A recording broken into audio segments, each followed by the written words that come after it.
Ndasubiriye kubaramutsa mwe banywanyi mukurikira imbonesha kure yacu ari no yanyu Shiramatsiko TV. Imbonesha kure imwe rudende dushikiriza inkuru n'ibiganiro utaronka ahandi. Uyu ni umwanya w'amakuru agezwe ko ari kuvugwa ngaha mu gihugu cy'u Burundi, aho ino mbonesha kure yacu ari no yanyu Shiramatsiko TV ibategurira amakuru ahambaye cyane abari kuvugwa mu bisata bitandukanye, aho twibanda cyane ku makuru abari kuvugwa ku gateka kazina muntu, abari kuvugwa mu butungane, abari kuvugwa mu cibano, abari kuvugwa ku mbuga ngurukana bumenyi, abari kuvugwa muri politike ndetse n'andi yose mutamenye mwaranyegejwe turatohoza amaze tukabashikiriza ido nido. Twabateguriye amakuru ahambaye cyane arabana na politike, aho Perezida Evariste Ndayishimiye amajambo ariko arashikiriza ashobora gukwegera intambara akarere kose, kuko Perezida Evariste Ndayishimiye mu ijambo ryo gusozera umwaka yavuze yongeye kwikoma igihugu cibanyi cy'u Rwanda, avuga ko arico giha indaro umuhari Red Tabara, ariko benshi bakaba bamwamiriye kure kuko umuhari Red Tabara ataho uhuriye n'igihugu cy'u Rwanda, kuko uriko urakorera mu buseruko bwa Kongo, aho benshi bahise bavuga ko Perezida Evariste Ndayishimiye amajambo ashikiriza ataba yabanje kuyumvira canke se ngo abanze akore amatohoza, ahubwo ko ari amajambo ashobora gukwegera intambara akarere kose, kuko Perezida Evariste Ndayishimiye ari kuvuga amajambo akomeye kandi ateye ubwoba ku gihugu cibanyi cy'u Rwanda, mu gihe bizwi neza ko igihugu cibanyi cy'u Rwanda cyamaze guhakana civuye inyuma ko ntaho gihuriye na Red Tabara, kandi kikavuga ko ata mpamvu n'imwe yatuma gikorana na Red Tabara, ahubwo ko leta ya Gitega ikwiye gukora ibishoboka byose kugira ngo iheze injyane ziri mu bene gihugu, aho benshi bavuga ko ibi bintu biriko birakorwa na Perezida Evariste Ndayishimiye ari ukugira ngo abone insiguro ahereza abarundi impamvu yemeye kurungika abasoda biwe kurwana na M23, aho abasoda biwe bariko barapfa ku bwinshi. Benshi bakabona ko Perezida Evariste Ndayishimiye mu kwikoma u Rwanda ari ukugira ngo azabone insiguro ahereza abarundi, dore ko yamaze kwemanga kumugaragara ko ingabo ziwe ziriko zirarwana na M23, ariko benshi bakabona ko aya majambo Perezida Evariste Ndayishimiye yasubiriye kongera gukoresha ari amajambo ashobora kuzana agatotsi gakomeye cyane hagati y'igihugu cibanyi cy'u Rwanda ndetse n'igihugu cy'u Burundi, aho benshi babona ko Perezida Evariste Ndayishimiye ariko arakora amakosa akomeye cyane, kandi akaba ariko arahemukira abene gihugu biwe kubera amajambo ateye isoni, amajambo ababaje. Benshi bakanabona ko aya majambo ariko aravuga ashobora gukurura intambara hagati y'igihugu cibanyi cy'u Rwanda ndetse n'igihugu cy'u Burundi, aho benshi bavuga ko ibi bintu Perezida Evariste Ndayishimiye agomba kubiheba hakiri kare, kuko aya majambo ariko arakoresha ku gihugu cibanyi cy'u Rwanda n'amajambo ababaje kandi ateye isoni.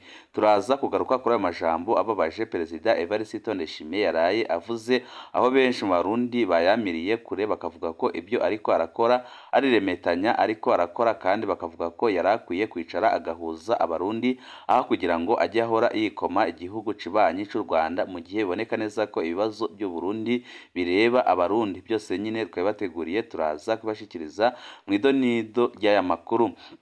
Turaza no kubabwira ku nkuru ihambaye cyane irabana n'uwahoze ari umushiranganje wa mbere w'igihugu cy'u Burundi General Alain Guillaume Bunyoni, aho uyu mwaka duhejeje wa 2023 wamubereye umwaka mubi cyane, aho yapfunzwe yarangiza akaba yarakatiwe gupfungwa ubuzima bwe bwose, akanakwa n'amatungo ye yose, aho benshi babona ko urubanza rwa General Alain Guillaume Bunyoni rwaje rwerekana agahazi kakiri mu butungane ngaha mu gihugu cy'u Burundi, kandi rukaza rwerekana ko ubutungane butazigera bwigenga mu gihe azaba hakiriho intwaro ya CNDD-FDD, kuko urubanza rwa General Alain Guillaume Bunyoni rwabayemwo amanyanga akomeye cyane, kandi rwerekanye neza ko Perezida Evariste Ndayishimiye naho yirirwa ravuza induru ngo ubutungane bwarapfuye, ariko biboneka ko ariwe abigiramwo uruhara rukomeye cyane, kuko urubanza rwa Bunyoni rwaragaragayemwo utunenge twinshi cyane, aho urubanza rutangura benshi bazi ikizava muri urwo rubanza kandi benshi bakanabona ko igihano General Alain Bunyoni yaciriwe rwose kitari gikwiriye kuko n'ibyo yagirijwe nta na kimwe kigeze kimuhama. Akaba ariyo mpamvu benshi bavuga ko uru rubanza rwa General Alain Bunyoni rwaje rwerekana neza ubutegetsi bwa CNDD-FDD ndetse n'ubutegetsi bwa Perezida Evariste Ndayishimiye, aho abenshi bahise babona ko ataho butaniye n'ubw'umuhisi Pierre Nkurunziza. Nabyo nyine turaza kubigaruka ko mu idonido y'aya makuru.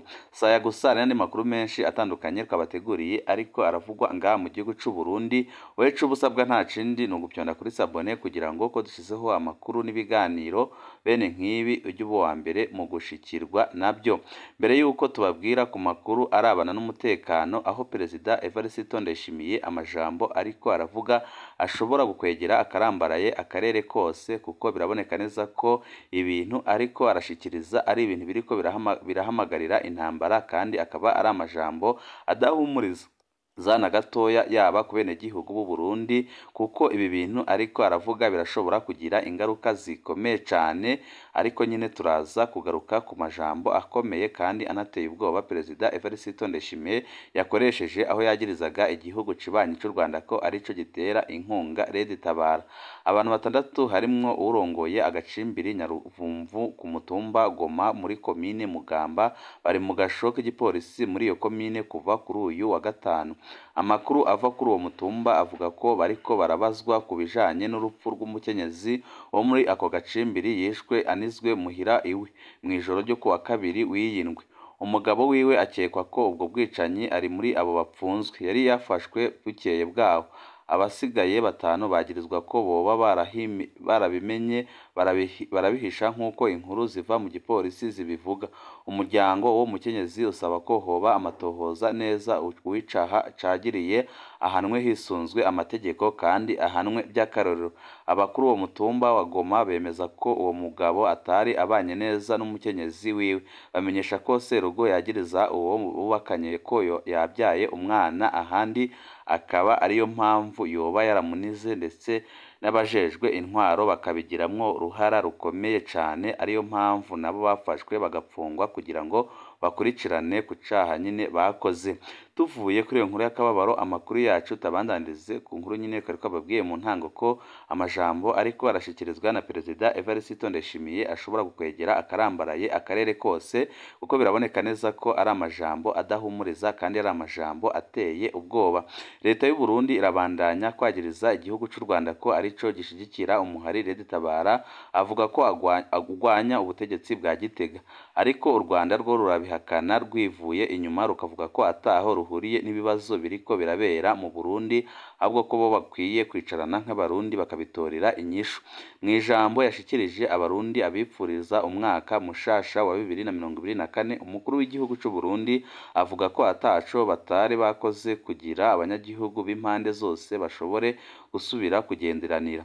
Atanga akarorero kwiyugururwa ry'imbibi, ariko ngo urwo twigoro twose u Rwanda rwadusubije ibisi rwadufashe nk'ibitabaye.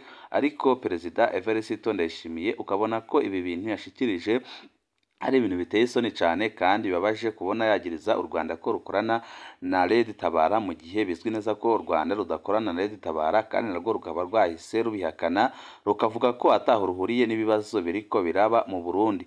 Agira ati mu bijanye no gutuza uwo murwi w'iterabwoba twari tumaze igihe tuganira n'ubuyobozi bw'igihugu cy'u Rwanda ngo turabe ko bokwikubita agashi kugira ngo bashikiriza ubutungane abo bicanyi bakoze ibara mu mwaka wa 2015.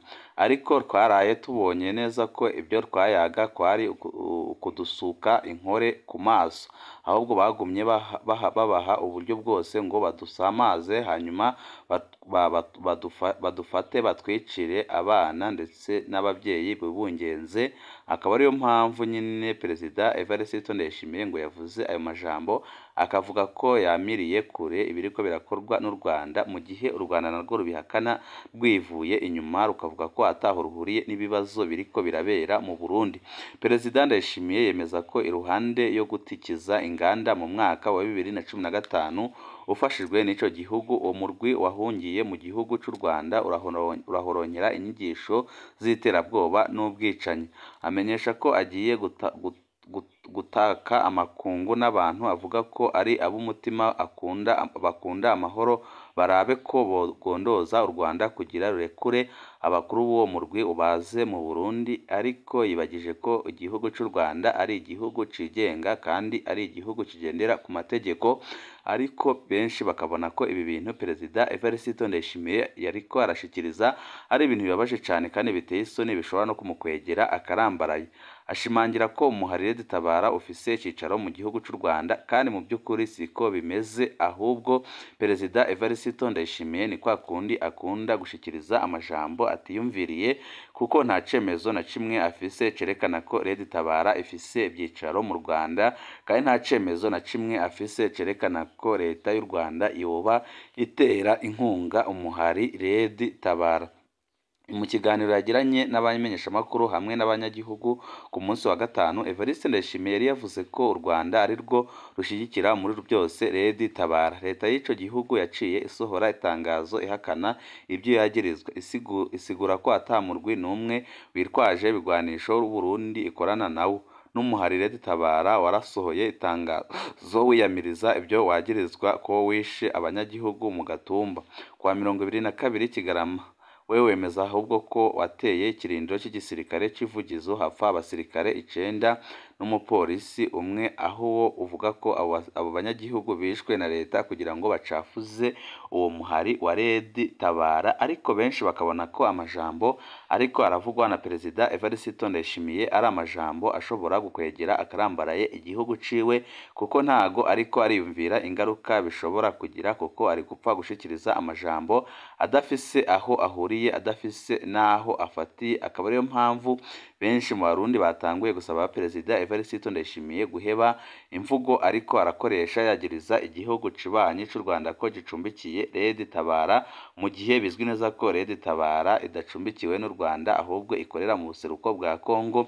Kandi abarundi batari bake bakababazwa n'ukuntu Perezida Evariste Ndayishimiye yahisemo kujya kurwanira igihugu ca Kongo, aho ariko arwanya umuhari wa M23 mu gihe abizi neza ko umuhari Tabara uhari kandi uri bugufi y'u Burundi, aho benshi bahise babona ko Perezida Evariste Ndayishimiye yikundira amahera kuruta uko akunda abanyagihugu. Akaba ariyo mpamvu bavuga ko igihe kigeze kugira ngo bamusezerere, kuko biboneka neza ko ataho ashobora gushikana igihugu mu gihe aciyumvira kujya gutabara igihugu cibanyi arenze ku banyagihugu biwe.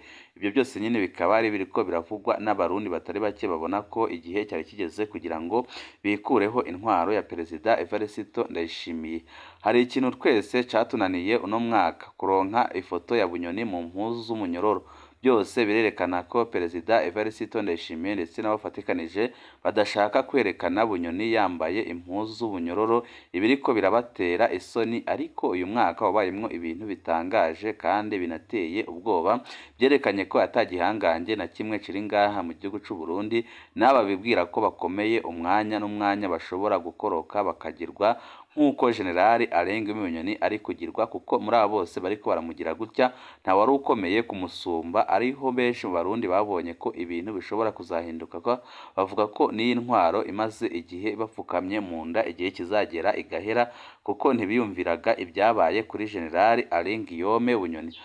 Abamupfunze baba bumva isoni zo kwerekana uko bamugize agasho ka wenyine. Imanza zibera mu ibohero, no mu ibohero hari ibyo aburana mu kinyegero, asomerwa rubanza giturumbuka bitamenyeshejwe n'abamuburanira. Byose bikaba byarerekanye ko mu Burundi atabutungane buhari, kandi bikaza byerekana ko ubutungane bukoreshwa n'abakuru ngaha mu gihugu c'u Burundi.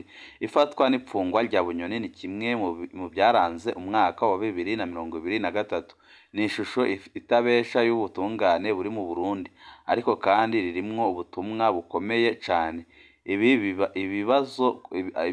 Abibaza ko bakomeye rwose umwanya n'umwanya barashobora nabo gukoroka nk'uko nyine General Alain Guillaume Bunyoni byamugendeye.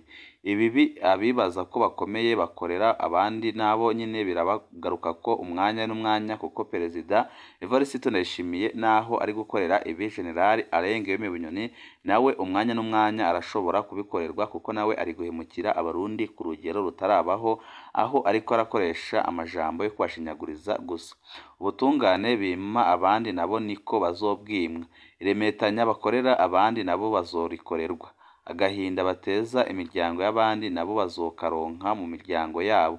Bajya twanka ngo nuko bavugira impahazwa, burya hazobaho igihe tubakenera, kuko na General Alain Guillaume Bunyoni yarakeneye abaharanira agateka kazina muntu n'abamenyesha amakuru ko bamutabariza mu gihe atari yiteze ko ibintu byamubayeho mu mwaka wa 2023 bizigera bimubaho, ariko bikaba byari bikwiye kubera abandi akarorero ko atagihangange kiriho, ko n'aba bibwira ko bakomeye mu minsi iri imbere bashobora kwisanga nabo ariko barapfungirwa mu busho bukomeye kandi babaje, nk'uko nyine babikoreye General Alain Guillaume Bunyoni. Banywanyi bacu, ni ngaha duce dusozerera amakuru twari twabateguriye. Uwica ubusabwa nta kindi ni ugupyonda kuri sabone, kugira ngo uko dushizeho amakuru n'ibiganiro ujye uba uwa mbere mu gushikirwa nabyo. Ibihe byiza nibyo ndabipfurije banywanyi bacu.